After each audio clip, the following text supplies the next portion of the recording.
Pemirsa, viral video amatir yang seleka kacau pembatas di Mall Palembang Icon pecah. Tidak ada korban jiwa juru peristiwa tersebut, namun penyebab pecahnya kacau tersebut masih belum diketahui.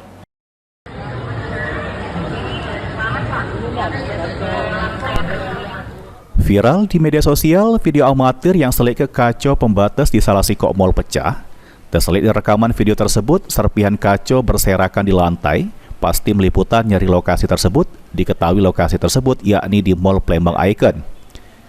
Menurut keterangan penjaga di salah sikok toko, Vio ngungkapke kalau kejadian tersebut terjadi sekitar jam 10 pagi liwat.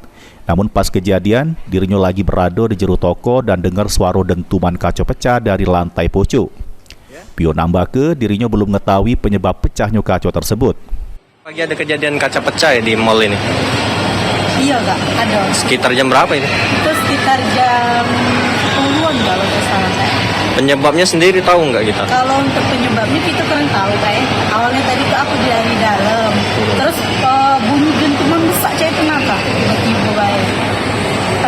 Terus tuh sudahnya untungnya baik di bawah ini tidak kata tenan-tenan cak itu Kak. Kalau bangsa ada tenan be mungkin terkena ya tenan di situ ya. Terus juga tidak kata juga apa customer yang ini kena kaca itu tadi. Tidak ada korban jiwa berarti? Berapa kaca yang pecah ini? Cuma sih Kak. Cuma sih kok. Untuk sementara, kaca yang pecah tersebut ditutup guna ke sebuah triplek dan dibikin garis pembatas. Beruntung tidak ada korban jiwa juru peristiwa tersebut. Pas dikonfirmasi di lokasi, pihak pengelola Palembang Icon tidak galak berkomentar atas peristiwa tersebut. Lutfi, PAL TV.